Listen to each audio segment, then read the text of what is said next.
नमस्कार, आप देख रहे हैं जी न्यूज़ पोर्टल और मैं राजेंद्र प्रसाद। आज मैं गंगापुर हूं, जहां से आपको सीधा प्रसारण दिखा रहा हूं और हमारे साथ में हैं सुप्रसिद्ध कलाकार लखन भारती, जिन्होंने कलाकार के माध्यम से पूरे राजस्थान में नहीं पूरे दुनिया में अपने कला के माध्यम से, अपनी आवाज़ के माध्यम से एक जादू बखेरा है। आज हम उनसे इस क्षेत्र में कैसे आए और क्यों आए उनसे बातचीत करेंगे। लेकिन कला किसी की मोहताज नहीं हो। तो मेरा एक छोटा सा सबसे पहला क्वेश्चन है कि आपका एक गाना पॉपुलर हुआ था डिग्गी कल्याण जी का, डिग्गी का राजा सोने का, और उसकी इतनी पॉपुलरिटी बनी कि हर समाज के लोग, हर बिरादरी के लोग, हर क्षेत्र के लोग आपको देखना पसंद करते थे, आपको सुनना पसंद करते थे। इतने पे सबसे पहले कैसे आए वो दर्शकों को बताइए। राजेंद्र जी, सबसे पहले जी न्यूज़ पोर्टल आपके चैनल का मैं हार्दिक स्वागत करता हूं। और सेकंड, सर्वप्रथम आप सभी जितने भी समाचार चैनल को देख रहे हैं उन सभी मित्रों से मेरा करबद्ध निवेदन, आने वाली 26 अप्रैल को लोकसभा चुनाव है देश में। तो सर्वप्रथम तो मेरी विनती निवेदन कि आप सभी अपने अपने बूथ पर जाएं और मतदान अवश्य करें। आगे आपने बताया मेरा विषय है म्यूजिक में मैं कैसे आया, कब आया, क्यों आया। तो इसके लिए राजन जी हमें तकरीबन 30 वर्ष पीछे चला। अन्य इंद्रगढ़ महारानी बरवाड़ा माता जी, जब आपने पहली बार जब आप स्टूडियो गए और आपने रिकॉर्ड किया तो क्या कुछ लग रहा था, दिल में धक धक थी या कुछ एक उत्साह था, क्या मैं नया कुछ करने वाला हूँ, ऐसा कुछ? देखिए, उस समय मेरा बिल्कुल बचपना था और गांव का बचपन कैसा होता है आप समझ सकते हैं। गांव के जो जयपुर बर्फखाना में हुआ करता, तो उन दिनों स्टूडियो में पहुंचते ही मैं, एयर कंडीशनल था लेकिन बावजूद इसके मैं पूरा पसीने पसीने था। मुझे समझ नहीं आ रहा था कि मुझे क्या करना चाहिए। गाना बजाना शुरू होता रहा, गुरुजनों का आशीर्वाद और आदिशक्ति सरस्वती माँ की कृपा बरसती रही। 98 में मैं भारत की प्रथम कंपनी टी सीरीज में रिकॉर्ड कर रहा था सॉन्ग। तब गुलशन जी ने मुझे बुलाया। दुर्भाग्य मेरा कि मैं मिल नहीं पाया उनसे, वरना वो मुझे आजीवन बॉन्डेड कर रहे थे टी सीरीज में गाऊं जब तक मैं रहूं इस दुनिया में। लेकिन मैं पहुंच नहीं पाया और वो दूसरी दुनिया में चले गए। आपका गाना रिकॉर्ड हो गया, आपने गाना रिकॉर्ड हो गया। तो गाना रिकॉर्ड करने के बाद जब आपको लगा होगा कि गाना 2 दिन बाद में गाना आएगा, तो उस समय आपका क्या मन था कि मेरा गाना कैसा आएगा, मैं इस गाने को कैसे सुनूंगा, कुछ ऐसा? उन दिनों 2 दिन 4 दिन नहीं, इतनी टेक्नोलॉजी नहीं होती थी। रिबन वाली कैसेट में रिकॉर्डिंग हुआ करती थी। आईवा के या टेक्निक के डेक होते थे, उन पे कैसेट रिकॉर्ड होती थी। और रिकॉर्डिंग आज तो कंप्यूटराइज्ड काम है वह सारा, तो अगर कोई मिस्टेक हो जाती है तो उसको 1 बार 2 बार 10 बार 50 बार रिटेक किया जा सकता है। लेकिन उन दिनों रिटेक कोई सिस्टम नहीं था। कैसेट की रिबन पर रिकॉर्ड होना हुआ करता था। तो वो इसमें जो भी वो संवाद है या भजन है, गीत है, जो भी हो गया, एक बार रिकॉर्ड, दैट्स ऑल फाइनल। उसके बाद में उसमें कोई करेक्शन, कोई चेंजेस हम चाह आज करेक्शन हो जाता है, ऐसा कुछ ऐसा उस समय संभव नहीं था। तो वो कौन सा वो गाना था जिसको आपने सबसे पहले उस समय रिकॉर्ड किया था? सर्वप्रथम मैंने उन दिनों कबीर भजन माला से 7-8 भजनों का एक एल्बम रिकॉर्ड किया था, जिसका प्रथम भजन था तू हीरा सो जन्म गमायो भजन बिन बावरो फिरे। इस भजन को कैसेट की रिबन पर मैंने सर्वप्रथम रिकॉर्ड किया था। वो जब पहला एल्बम मार्केट में आया तो मैं उसका सैंपल पीस मेरे तक आया तो मैं बहुत ज़्यादा खुशी में था। आप यकीन मानिए, वो कैसेट मेरे हाथ में जैसे आई तो मैं उस दिन खुशी के मारे पूरी रात सो नहीं पाया। कितने मिलने वालों को, कितने रिश्तेदारों को, गांव वालों, कितने लोगों को आपने बताया कि आज मैं कैसे भर के आया हूँ और मेरी कैसेट आने वाली है, कुछ ऐसा था? नहीं, एक्साइटमेंट कुछ? उन दिनों मैं किसी को नहीं बताया और जो भी शुरुआत की थी छुपते छुपाते की थी। लेकिन दिन निकलता है, सूरज निकलता है, दुनिया देखती है। तो जो भी कैसेटें हम जो स्टूडियो के एक बंद कमरे में हम जो लोग करते थे, वो 2 दिन 10 दिन बाद में सबके सामने आना होता था। जब आपने घर वालों से छुप के, परिवार वालों से छुप के रिकॉर्ड किया और आपको ये भी पता चला था कि मैं घरवालों को नहीं बताऊंगा, लेकिन आज आप हर काम के बारे में घरवालों को पता है। तो उस समय का रिएक्शन और आज का रिएक्शन घरवालों का कैसा है कि अब आपको क्या कहते हैं घरवाले? देखो, उस समय मेरा गायन विधा का विरोध किया गया परिवारजनों के माध्यम से भी, क्योंकि मेरे पिताजी किसान थे, लेकिन उनका सपना था कि मैं पढ़ लिख कर सरकारी नौकरी में जाऊँ। वो मुझे टीचर के रूप में देखना चाहते थे। मैंने एजुकेशन लिया भी, लेकिन अफसोस मैं उस दिशा में ना जा कर के अपोजिट दिशा में चला गया।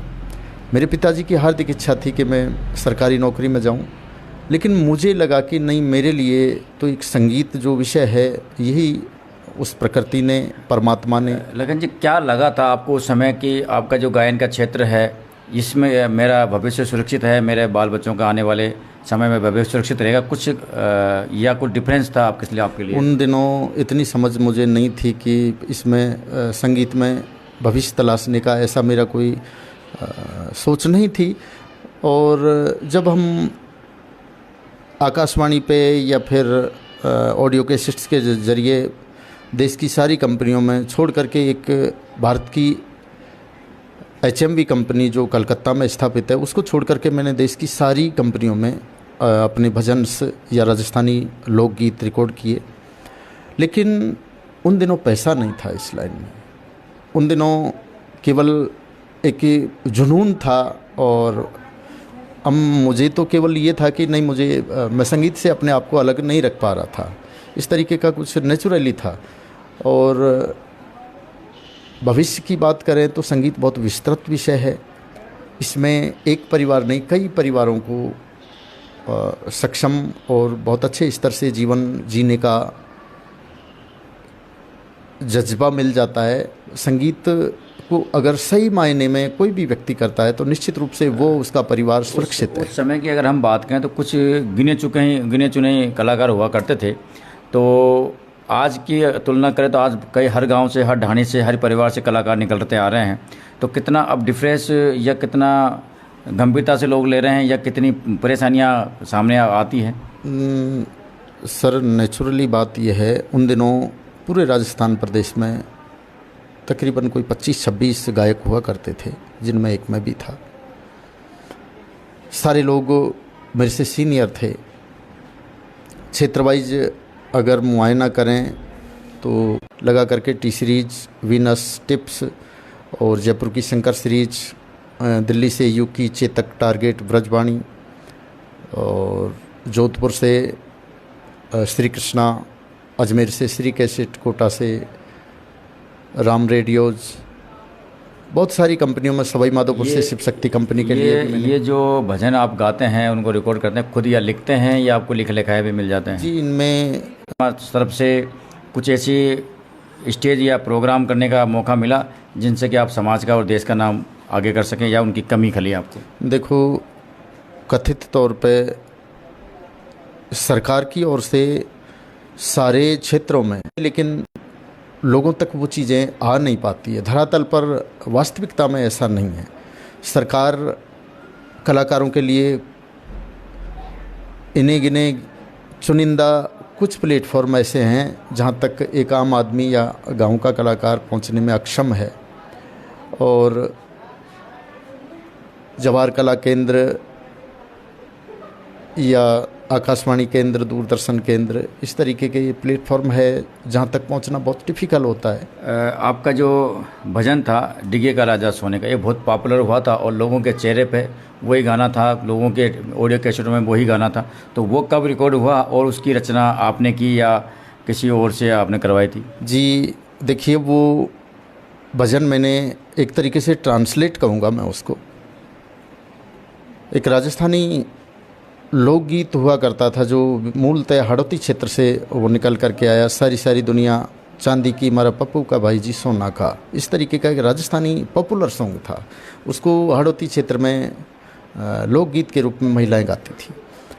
वहीं से मैंने इस गाने की थीम तैयार की और सन 2000 में मैंने इस भजन को गाने का प्रयास किया। और गंगापुर सिटी से उन दिनों पैदल परिक्रमा कल्याण महाराज के लिए एक बड़ा जत्था निकलता था। तो उस जत्थे के माध्यम से उस चीज़ को, उस भजन को, उस एल्बम को इंडस्ट्री में BMB music and magnetics limited company के माध्यम से मैंने रिकॉर्ड किया, जो केसी बकाड़िया जी की कंपनी है। केसी बकाड़िया जी से मैं रूबरू हुआ हूँ कई बार, और उनके लिए करीब 6 एल्बम मैंने रिकॉर्ड किए हैं। उन्हीं की कंपनी से सोना चांदी एल्बम रिकॉर्ड था। उस भजन को महज केवल अपने क्षेत्र में नहीं बल्कि समूचे राजस्थान प्रदेश में सराहना मिली, और कल्याण प्रभु की एक विशेष कृपा मेरे पर हुई। गायन के क्षेत्र में हर आदमी, इंसान आज की अगर बात करें तो आना चाहता है, लेकिन अगर आपके हिसाब से देखा जाए तो इसको सुरक्षित रखने के लिए, एकता रखने के, कंठ को तैयार रखने के लिए कितनी मेहनत करनी पड़ती है, और वो हर आदमी नहीं कर पाता। जी, 2 विषय हो जाते हैं इसमें। एक संगीत को सुरक्षित रखना या कंठ को सुरक्षित रखना। तो जहाँ तक राजस्थानी लोक संगीत है, समूचे भारतवर्ष में, मैं कहूँगा कि समूचे विश्व में राजस्थानी लोक संगीत अपना एक विशेष महत्व रखता है।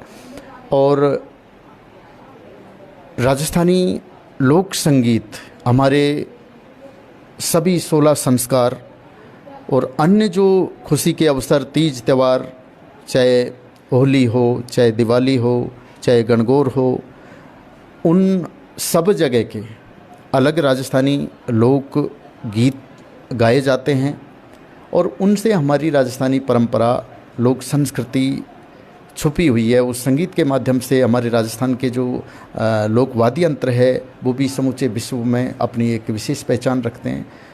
गायन के क्षेत्र में मैं इस चीज़ को पूरी जिम्मेदारी के साथ कहूँगा कि आज जो वास्तविक राजस्थानी संगीत है वो कहीं न कहीं अपना वजूद कमज़ोर हुआ है, क्योंकि राजस्थानी जो संगीत है वो इतना विस्तृत है कि वो शून्यता की ओर जा नहीं सकता। राजस्थानी संगीत की अगर हम बात करें तो एक दिमाग में, कानों में एक मिश्री घोलता है, लेकिन आज की अगर हम बात करें तो पता नहीं कौन से ऊटपटांग गाने चल गए, कौन से ऊटपटांग सुड्डा चल गए, तो वो समझ में आता नहीं कि क्या गा रहा है, क्या कर रहा है, क्या नहीं कर रहा है। लेकिन आज भी अगर हम राजस्थानी गानों की बात करें, राजस्थान संगीत की बात करें, तो वो एक आनंद देता है, एक सुकून देता है। आज भी हम अगर सुन के देखें, क्योंकि टीवी पर कभी कभार हम राजस्थानी चैनल को देखते हैं, DD भारत को, तो उसमें एक कार्यक्रम आता है तो बड़ा आनंद मिलता है। तो ऐसा कुछ आनंद, जो अनुभूति होती थी, इसमें कितना डिफरेंस हो चुका है?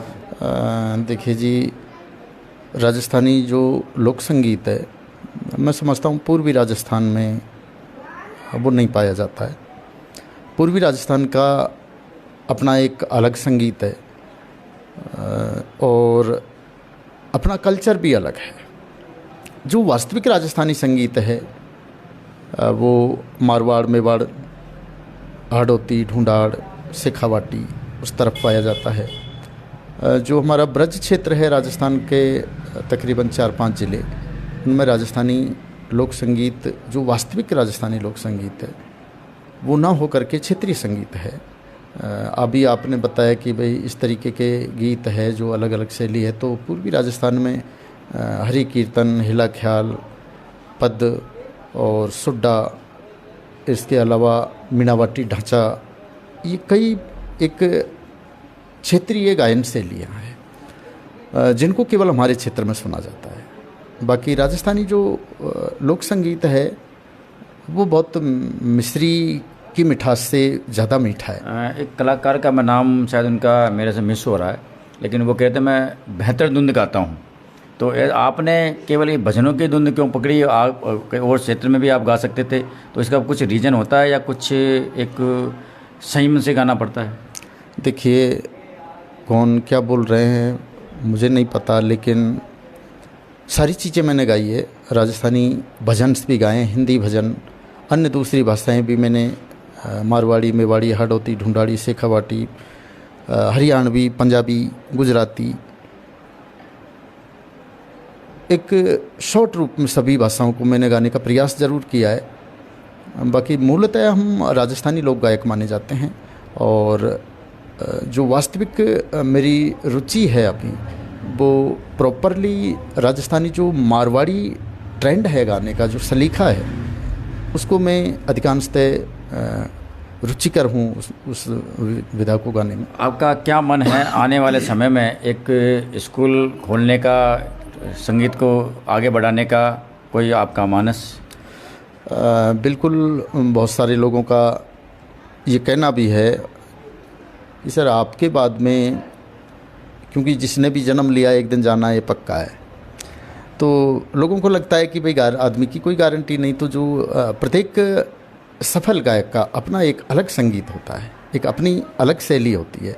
उस शैली को जीवंत बनाए रखने के लिए जब तक वो आगे आने वाली नई पीढ़ी में अपने शागिर्द तैयार नहीं करेंगे, तब तक उसको बचा के रखना या उसको जीवंत बनाए रखना मुश्किल होगा।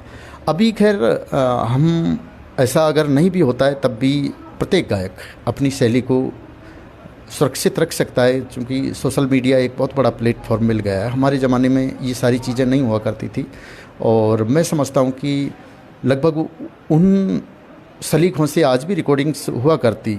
अगर रिकॉर्डिंग्स में उतनी मेहनत होती जो हम किया करते थे लगभग 2002 तक, उसके बाद कंप्यूटर के ज़रिए रिकॉर्डिंग में आपका स्वर हल्का सा लूज हो जाता है तो उसको बराबर प्रॉपरली लाया जा सकता है।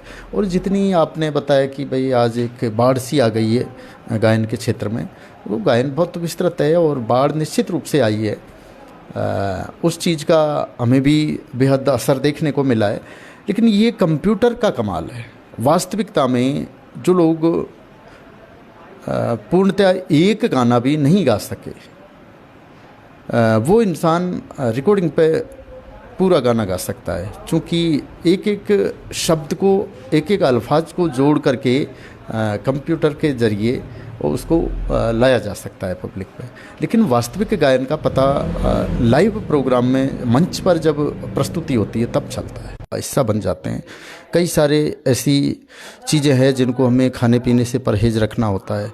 हम चाह करके भी, खूब गर्मी होती है तब भी हम ठंडा पानी पीने का सबका मन करता है, लेकिन हम नहीं पी पाते हैं, चूँकि हमें काम करना, चीज़ों से परहेज़ रखना होता है। ऐसा भी नहीं, बिल्कुल शौकिया तौर पे कभी कभार हम इन चीज़ों को ले सकते हैं, बाकी अधिकांशतः इन चीज़ों से परहेज़ रखना होता है। आज की अगर हम बात करें, जब आप गायन के क्षेत्र में पूर्ण तरह से डूब चुके हैं या उतर चुके हैं, तो अब परिवार वाले का क्या रिएक्शन रहता है? मेरा परिवार अभिभूत है, सभी लोग प्रसन्न है, और सब लोगों को, परिवार को, गांव को, पूरे क्षेत्र को, सबको अच्छा लगता है। और उन्हें लगता है कि हमारे बीच का व्यक्ति आगे हमारे क्षेत्र की महक लेकर के राजस्थान ही नहीं वरन समूचे भारतवर्ष की और हमारे क्षेत्र के नाम को आगे बढ़ाने में सक्षम है, तो सबको अच्छा लगता है और सब लोगों का भरपूर प्यार मुझे मिलता है। जो युवा हों, चाहे महिलाएं हों, गायन के क्षेत्र में आना चाहती हैं, उन कई लोगों के सपने हैं कि हम गायन के क्षेत्र में आए, अपना भविष्य चुने, तो उन लोगों को आप क्या कहना चाहोगे? देखिए, अगर बहुत अच्छा विषय है, संगीत आना चाहिए, और नई पीढ़ी को मैं आमंत्रित करता हूं कि वो संगीत के क्षेत्र में आए, लेकिन सच्चा और अच्छा गायन करें, फुहड़ता से बचें, स्वरों को साधने का प्रयास करें और अच्छा संगीत लोगों को दें। हम अपना बेहतर देने का प्रयास करें, और महिलाओं को, बच्चियों को भी आगे आना चाहिए। ग्रामीण क्षेत्र में महिला वर्ग में थोड़ा सा कम है, तो उन लोगों में ऐसा नहीं है कि महिलाओं में गाने की काबिलियत नहीं है। बहुत अच्छे अच्छे गायन के क्षेत्र में महिलाएं हमारे क्षेत्र में भी ग्रामीण अंचल में छुपी हुई है, लेकिन सोशल मीडिया के ज़माने के बाद भी वो नहीं आ पा रहे हैं, और कहीं जहाँ आ रहे हैं तो थोड़ा सा दिशा भ्रमित कहूँगा मैं, जैसे एक रील्स का ट्रेंड चल रहा है।